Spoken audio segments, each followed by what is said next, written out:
Assalamualaikum warahmatullahi wabarakatuh.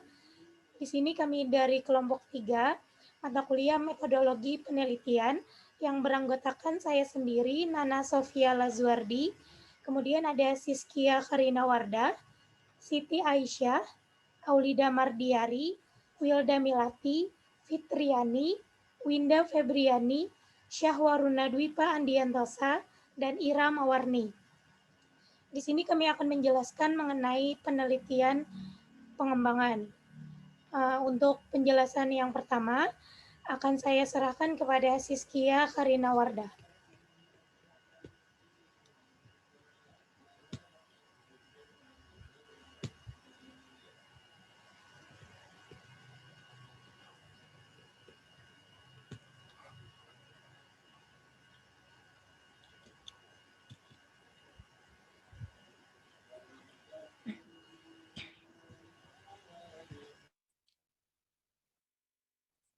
Baiklah, yang pertama yaitu tujuan dari presentasi ini untuk mengetahui pengertian dari penelitian pengembangan, untuk mengetahui tujuan dan manfaat dari penelitian pengembangan, untuk mengetahui jenis-jenis penelitian pengembangan, serta untuk mengetahui karakteristik dan prinsip penelitian pengembangan.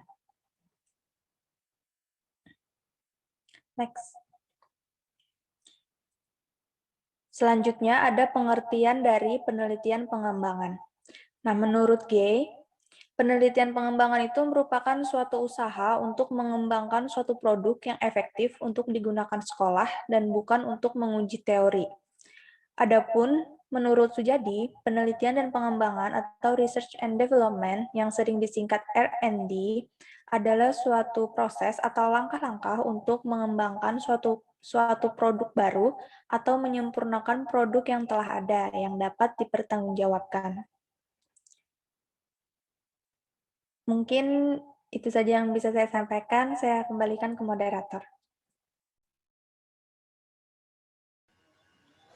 Ya, terima kasih Siskia Karina Wardah atas penjelasannya. Selanjutnya mengenai tujuan penelitian pengembangan akan dijelaskan oleh Syahwaruna Dwipa Andiantosa. Kepada Dwipa, saya persilahkan. Ya, baik. Selanjutnya saya akan menjelaskan tujuan penelitian pengembangan. Menurut Akbar, 1999, tujuan penelitian pengembangan khusus dalam bidang pendidikan dibedakan berdasarkan aspek pengembangan, yakni bagian kurikulum, teknologi dan media, pelajaran dan diskusi, dan pendidikan guru didaktis. Nah, berikut adalah deskripsi masing-masing aspek pengembangan dalam bidang pendidikan tersebut. Pertama, pendidikan penelitian pengembangan pada bagian kurikulum. Tujuannya adalah menginformasikan proses pengembalian keputusan sepanjang pengembangan suatu produk atau program untuk meningkatkan suatu program atau produk menjadi berkembang dan kemampuan pengembangan untuk menciptakan berbagai hal dari jenis ini pada situasi ke depan. Kedua, penelitian pengembangan pada bagian teknologi dan media. Tujuannya adalah untuk meningkatkan proses rancangan instruksional, pengembangan, dan evaluasi yang didasarkan pada situasi pemecahan masalah spesifik yang lain atau prosedur pemeriksaan yang digeneralisasi. Ketiga, penelitian pengembangan pada bagian pelajaran dan instruksi. Tujuannya adalah untuk mengembangkan dalam perancangan lingkungan pembelajaran, perumusan kurikulum, dan penaksiran keberhasilan dari pengamatan dan pembelajaran, serta secara serempak mengusahakan untuk berperan untuk pemahaman fundamental ilmiah. Yang keempat, penelitian pengembangan pada bagian pendidikan guru dan diaktris. Tujuannya adalah untuk memberikan kontribusi pembelajaran, keprofesionalan para guru, dan penyempurnaan perubahan dalam suatu pengaturan spesifik bidang pendidikan. Pada bagian diksastris, tujuannya adalah untuk menjadikan pendidikan penelitian pengembangan sebagai suatu hal yang interaktif. Proses yang melingkari pada penelitian dan pengembangan di mana gagasan teoritis dari perancangan memberi pengembangan produk yang diuji di dalam kelas yang ditentukan, mendorong secepatnya ke arah teoritis dan empiris dengan mengemukakan produk, proses pembelajaran dari pengembangan dan teori instruksional. Oke, selanjutnya, next. Nah, selanjutnya adalah manfaat penelitian pengembangan. Nah, manfaat penelitian merupakan kontribusi yang dapat diberikan kepada khalayak dari hasil penelitian. Manfaat dapat berupa manfaat teoritis maupun manfaat praktis. Nah, manfaat teoritis adalah sumbangan hasil penelitian secara ilmuwan, sedangkan manfaat praksis adalah kontribusi aplikatif dari hasil penelitian tersebut. Nah, berikut adalah contoh manfaat dari metode penelitian research and development yang mana akan dijelaskan oleh pemateri selanjutnya. Saya kembalikan ke moderator. Ya, terima kasih Dwipa atas penjelasannya. Kemudian mengenai manfaat penelitian pengembangan akan dijelaskan oleh Winda Febriani. Kepada Winda, saya persilahkan.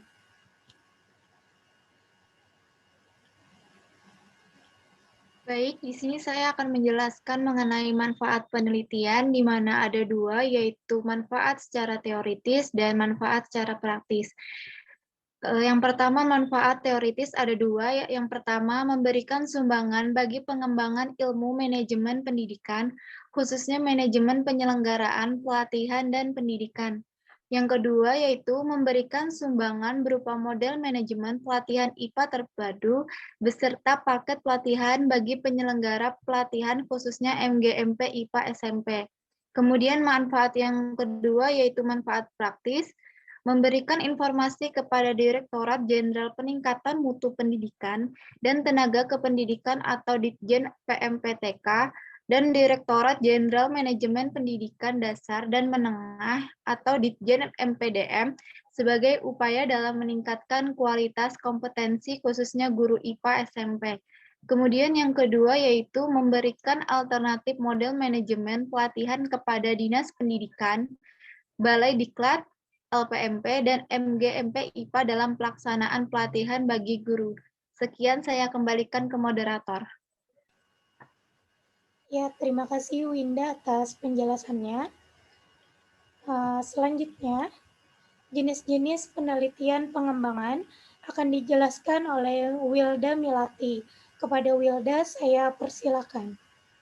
Baik, terima kasih kepada moderator. Di sini saya akan menjelaskan jenis-jenis penelitian pengembangan. Jenis-jenis penelitian yang utama pada penelitian pengembangan menurut Acker pada tahun 1999 ada dua.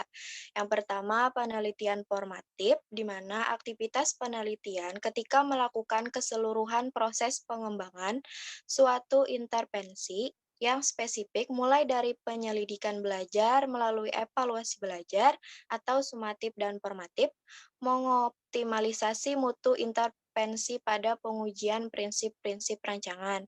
Yang kedua, studi rekonstruksi, analisis penelitian yang menyelenggarakan proses pengembangan beberapa intervensi berfokus pada artikulasi dan spesifikasi prinsip-prinsip rancangan. Menurut Trisei pada tahun 1996 membedakan penelitian pengembangan menjadi dua tipe, yaitu tipe pertama berfokus pada pendesainan dan evaluasi atas produk atau program tertentu yang bertujuan untuk mendapatkan gambaran tentang proses pengembangan serta mempelajari kondisi yang mendukung bagi implementasi program tersebut. Yang kedua yaitu berfokus pada pengkajian terhadap program pengembangan yang dilakukan sebelumnya. Ini bertujuan untuk memperoleh gambaran tentang prosedur pendesainan atau evaluasi yang efektif. Baik, sekian dari saya kembalikan kepada moderator. Ya, terima kasih Wilda atas penjelasannya. Selanjutnya mengenai keunggulan dan kelemahan penelitian pengembangan akan dijelaskan oleh Aulida Mardiari. Kepada Aulida, saya persilakan. Ya, kemudian ada keunggulan dan kelemahan penelitian pengembangan. Keunggulan penelitian pengembangan yaitu next.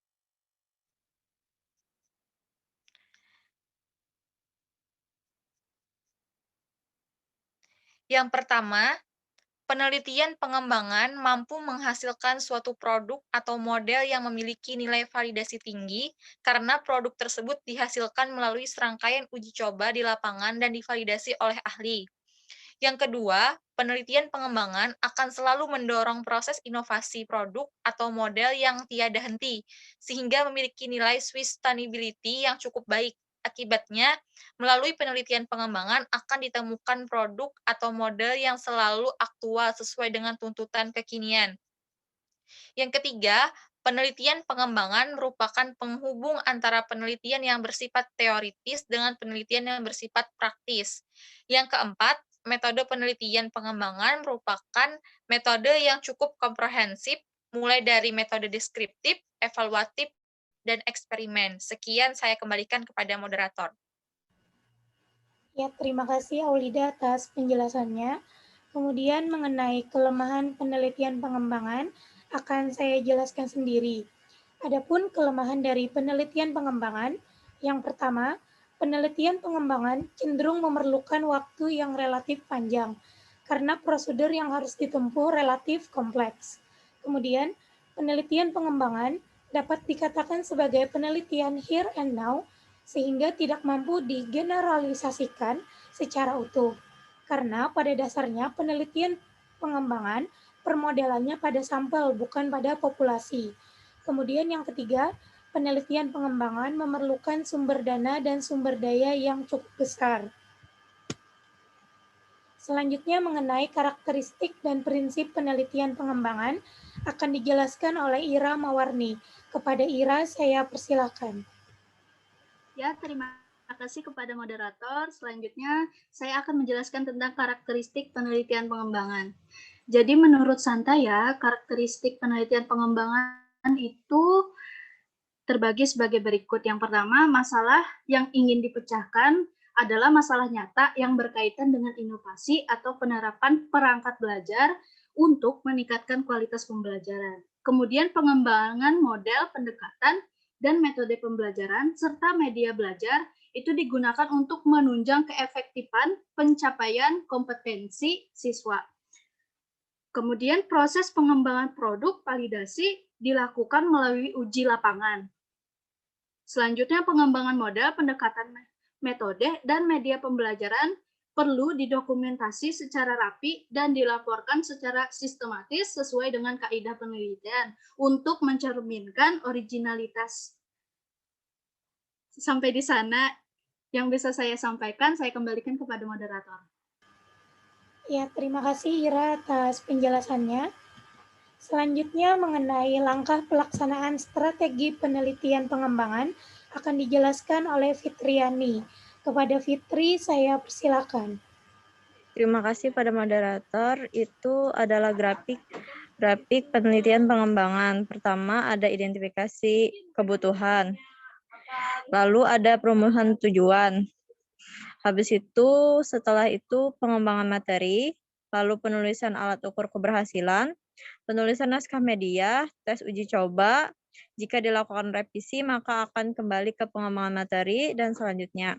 Jika tidak, maka naskah siap diproduksi. Selanjutnya, penelitian dan pengumpulan informasi awal. Penelitian dan pengumpulan informasi awal berupa pengumpulan informasi awal penelitian yang meliputi kajian pustaka, pengamatan atau observasi kelas, dan persiapan laporan awal. Lalu perencanaan atau planning. Menyusun rencana penelitian meliputi kemampuan yang diperlukan dalam pelaksanaan penelitian, rumusan tujuan yang hendak dicapai dengan penelitian tersebut, desain atau langkah-langkah penelitian, dan kemungkinan dalam lingkup terbatas. Lalu ada pengembangan produk awal, pengembangan bahan pelajaran, proses pembelajaran, dan instrumen evaluasi.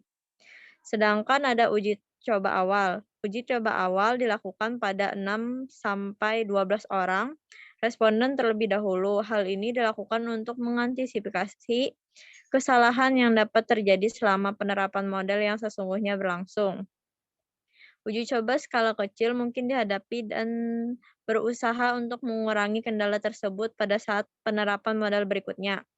Perangkat yang digunakan data pada tahap ini berupa lembar observasi, pedoman wawancara, kuesioner, data yang diperoleh kemudian dianalisis, dan dievaluasi untuk memperbaiki penerapan model pada tahap berikutnya. Lalu ada uji coba lapangan. Revisi produk utama dilakukan berdasarkan hasil uji coba terhadap produk tahap pertama. Hasil uji coba lapangan tersebut diperoleh informasi kualitatif tentang program atau produk yang dikembangkan. Berdasarkan data tersebut, apakah masih diperlukan untuk melakukan evaluasi yang sama dengan mengambil situs yang sama pula. Lalu ada uji coba lapangan. Uji coba lapangan disarankan mengambil sampel yang lebih banyak, yaitu 30-100 orang responden. Bisa 5-15 sekolah. Pada saat uji lapangan yang kedua ini, pengumpulan data kuantitatif dan kualitatif mulai dilakukan untuk dievaluasi.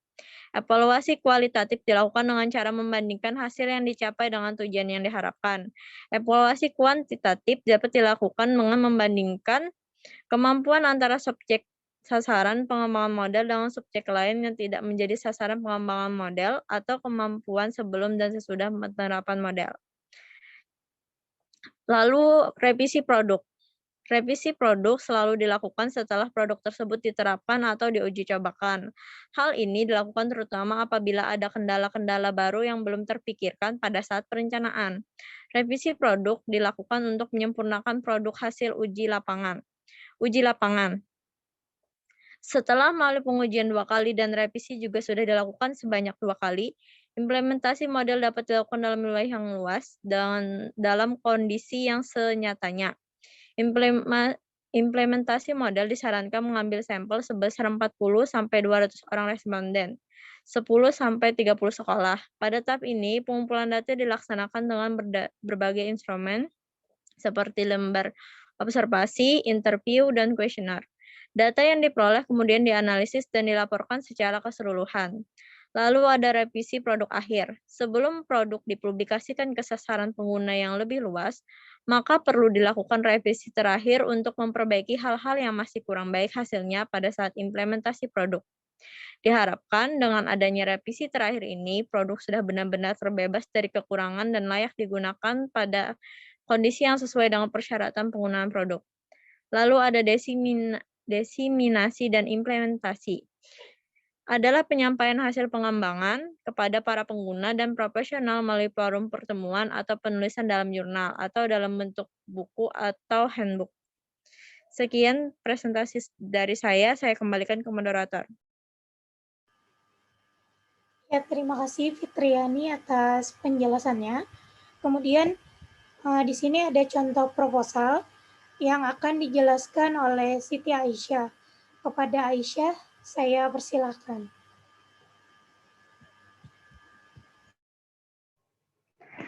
Baik, terima kasih kepada moderator.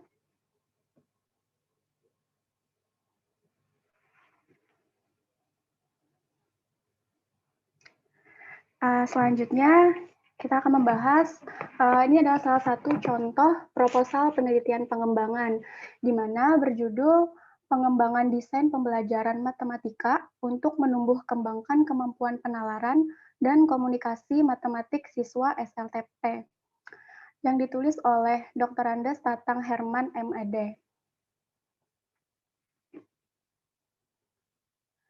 Nah, contoh proposal yang kami tampilkan ini tidak menggunakan bab, tetapi dia menggunakan poin-poin. Poin yang pertama ada judul usulan penelitian, di mana pengembangan buku pelajaran matematika SMU untuk meningkatkan kemampuan pemecahan masalah dan komunikasi matematik siswa. Untuk abstraknya, yaitu kegiatan penelitian ini difokuskan pada pengembangan buku pelajaran matematika SMU sesuai dengan kurikulum berbasis kompetensi atau KBK.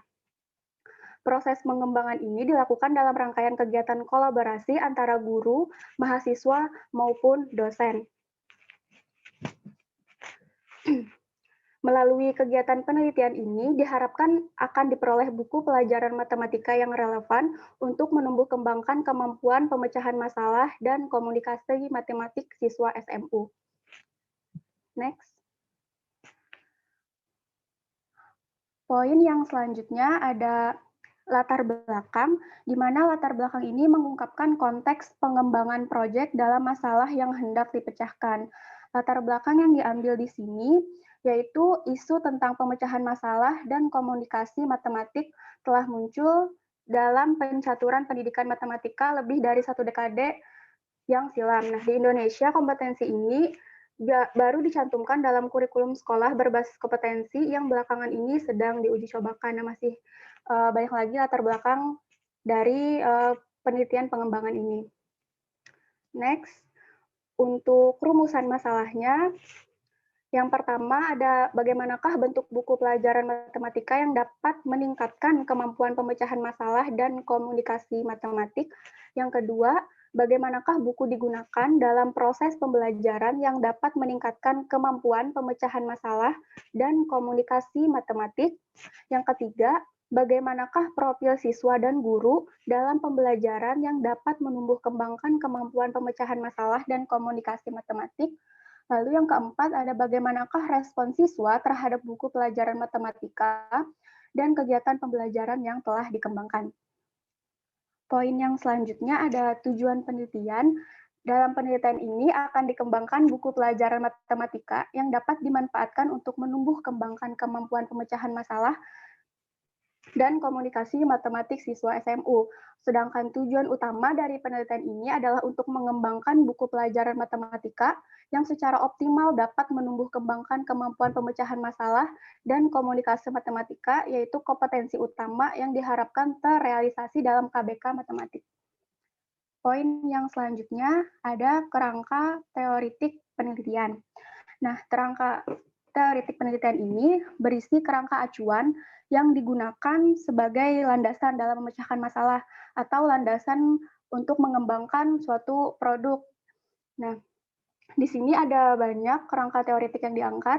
Salah satunya itu ada menurut Supriyadi pada tahun 2001, di mana dia menyimpulkan pada hasil studinya bahwa buku pelajaran berkontribusi sekitar 75% terhadap tingkat keberhasilan pembelajaran. Masih banyak lagi kerangka teoretik penelitian yang dicantumkan pada contoh proposal ini. Next.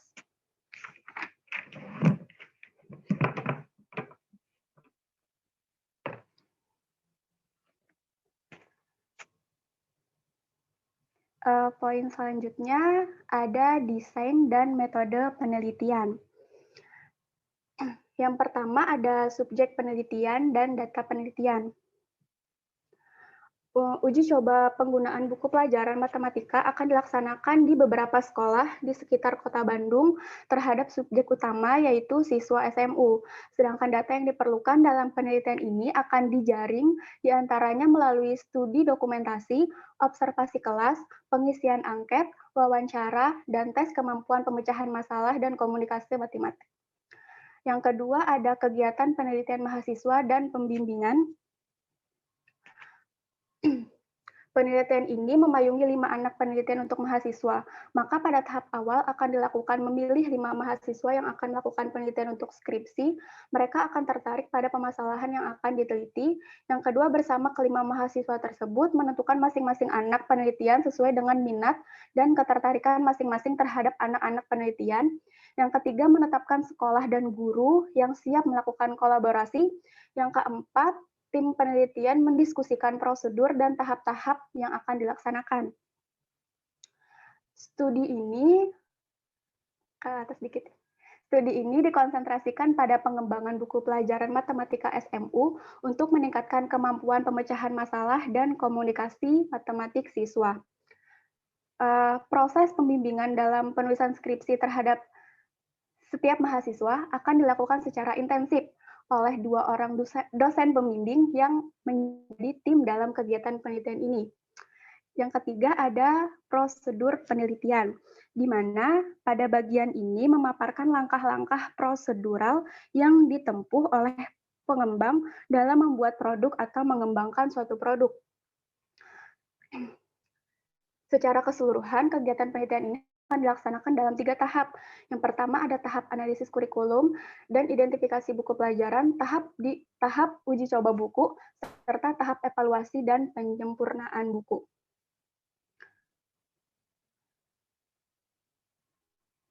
Next.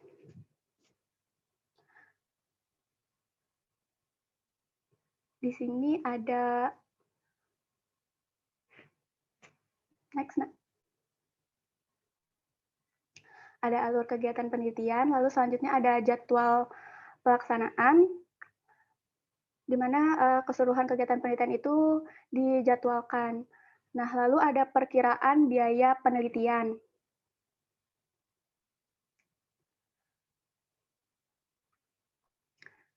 Nah, di sini biayanya lumayan besar untuk pengeluarannya untuk penelitian itu seperti dirincikan. Next. Lalu ada daftar pustaka pada proposal penelitian pengembangan. Ada riwayat hidup peneliti, riwayat pendidikan, ada pengalaman akademik.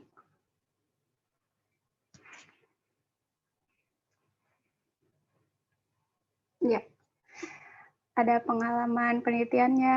Nah, mungkin itu saja yang bisa saya paparkan dari contoh proposal penelitian pengembangan. Saya kembalikan kepada moderator. Ya, terima kasih kepada Aisyah atas penjelasannya. Nah, mungkin setelah penjelasan dari contoh proposal tadi, berakhir pula presentasi kami pada hari ini. Dari kami, kelompok 3, salah dan hilafnya mohon maaf. Wassalamualaikum warahmatullahi wabarakatuh.